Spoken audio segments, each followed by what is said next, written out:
بسم الله الرحمن الرحیم. السلام علیکم ګرانو لیدونکو، د هر ډول معلوماتو یوټیوب چینل ته ښه راغلاست. زه عابد ستاسو په چوپړ کې یم. که غواړئ چې پوه سئ برقي انجینري څه شی ده، چیرې کارول کیږي او کومې څانګې لري، او هغه هم په ساده پښتو ژبه کې، نو دا ویډیو تر پایه وګورئ. راځو لومړی برقي انجینري یعنی الکتریکل انجینرینګ تشریح کوو چې الکتریکل انجینرینګ څه ته ویل کیږي. الکترونیکی یا برېښنایي انجینري د بیلابېلو برېښنایي سیستمونو ډیزاین، مطالعه او تولید ته ویل کیږي. د بیلګې په توګه د برېښنایي سرکټونو، جنراتورونو، موټرونو، الکترومغناطیسي، الکترومیخانیکي وسایل، برقي وسایل، برېښنایي سرکټونه، نوري فایبرونه، نوري الکترونیکي وسایل، کمپیوټري سیستمونه، مخابراتي سیستمونه، دقیق وسایل، د کنټرول سیستمونه او نور برقي وسایلو ته برقي انجینري ویل کیږي چې دغه لاندې عکسونه کې تاسو لیدلی سئ چې یو هم د تولیدي یعنی سبسټیشن ځای دی مثلا، او بل هم چې دی یو سرکټ دی د یو دغه د پاره استعمالیږي، مثلا د یو برقي سرکټ دی. دا راځو لاندې یو څو نور مثالونه تشریح کوو. لومړی برقي سرکټونه. دا چې دي دا برقي سرکټونه دي. اول ورته وګورئ په لومړي عکس کې وګورئ چې مثلا یو دانه بیټري ده او یا هم یو سویچ سره دی او په ضمن کې یو لایټ یا ګروپ سره دی. او لاندې عکس کې کتلای شئ دا هم یو برقي سرکټ دی چې دته برقي سرکټونه ویل کیږي چې دا هم د برېښنایي انجینري یو برخه ده. او دوهم چې دی برقي موټرونه دي. دا موټرونه چې دي دا په مثلا په صنعتي کارخانو کې استفاده ترې کیږي، او موږ هم په ضمن کې په ځینو مواردو کې په کورونو کې هم استفاده ځینې کولای سو. راځو پسې دا هم د نوري فایبرونو یو مثال دی، یعنی د انټرنیټي وسایلو، انټرنیټي ډاټا او یا معلوماتو د انتقال لپاره کارول کیږي. دا چې دا نوري فایبرونه دي. او بل مخابراتي سیستم دی چې د غږ او د ټلیفونونو وصل لپاره استفاده ترې کیږي. تاسو کتلای شئ په لومړي عکس کې دا دوه ټلیفونونه دي او هغه په ضمن کې پر لوی غونډې باندې مثلا شیش ولاړ دی او خاده ده دا خاده یا انتن د لاري چې یو ټلیفون او بل ټلیفون وصل کیږي. دا هم د برقي انجینرینګ یو برخه ده.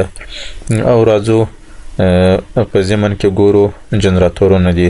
جنراتورونه دا هم مخصوص په کورونو کې یا هم په دفترونو کې او یا هم په کارخانو کې د دې څخه استفاده کوو د برق لپاره. او په اوس پرمختللي وخت کې کمپیوټري سیستم ډیر پرمختګ کړی دی چې دا ټول د برق څخه دی. ځکه موږ په اوسنی وخت کې اي آی سیستم چې ورته وایي چې ډیر پرمختګ یې کړی دی، ځکه د روبوټونو، کمپیوټرونو ته ډیر پرمختګ ورکړی.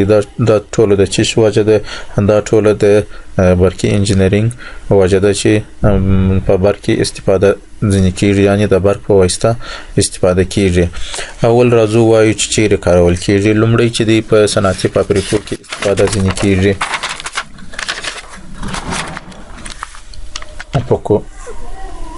په صنعتي فابریکو کې استفاده ځینې کیږي چې زیاتره ماشینري د فابریکې د چې د ټوله په دغه باندې په برق باندې چلیږي.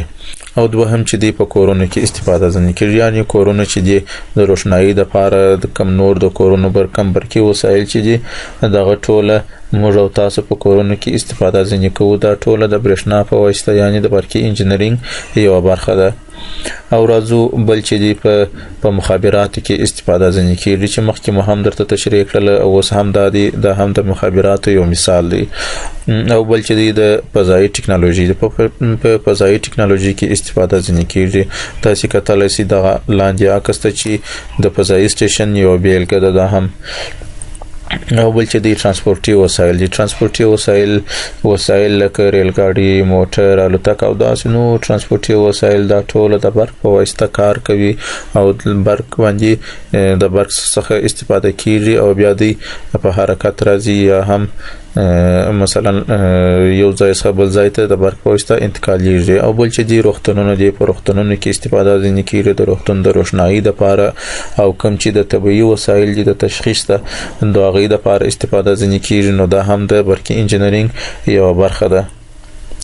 راځو او اوس غواړو چې تشریح کوي چې کومې څانګې لري. برقي انجینرینګ کومې څانګې لري؟ برقي انجینرینګ چې دی مثلا ډېرې څانګې لري، دلته یو څو څانګې ذکر کوو. اول پاور انجینری. پاور انجینری چې د هغه د مختص په کورونو کې عام برق ته پاور انجینری ویل کیږي. د مختص په کورونو کارخانو کې استفاده ځنې کوو د ماشينري د لپاره. دوهم چې د الکترونیکس انجینری ده. د الکترونیکس انجینری چې د هم په د کوچني برقي سرکټونو کې استفاده ځنې کیږي. او بل چې د رینیوبل انرژي ده. رینیوبل انرژي انجینرینګ دی. دا هم برېښنايي یا د اوبو یا بادي انرژي ته رینیوبل انرژي انجینرینګ ویل کیږي. او بل چې دی د کنټرول سیستم انجینری ده، یعنی د کنټرول د لپاره موږ استفاده ځنې کوو د دې برقي انجینری څخه. راځو بل ټیلی کمیونیکیشن انجینری ده، یعنی د مخابراتو انجینری ده. کوم چې وسایل چې په مخابراتو کې استفاده ځنې کیږي د هم ځانته یو انجینری ده. او بل راځو وایو کمپیوټر ان ډیجیټل سیستم انجینری. دا هم د کمپیوټر او هم ډیجیټل سیستمونه چې د اوس چې ای آی څونه پرمختګ کړی دی، دا هم د همدې انجینری په واسطه د دونه پرمختګ کړی دی. خدای دې وکړي چې په برقي انجینری مو تر یو حد پورې وسیویاس. په راتلونکو درسونو کې به مکمل برقي انجینری اړوند ټول موضوعات تشریح شي. په راتلونکو کې درس کې به برق تعریف او ډولونه به تشریح شي. کواړي چې برقي انجینری په ساده پښتو ژبه زده کړئ نو دا چینل سبسکرایب کړئ. نو د توجه څخه مننه. الله په امان.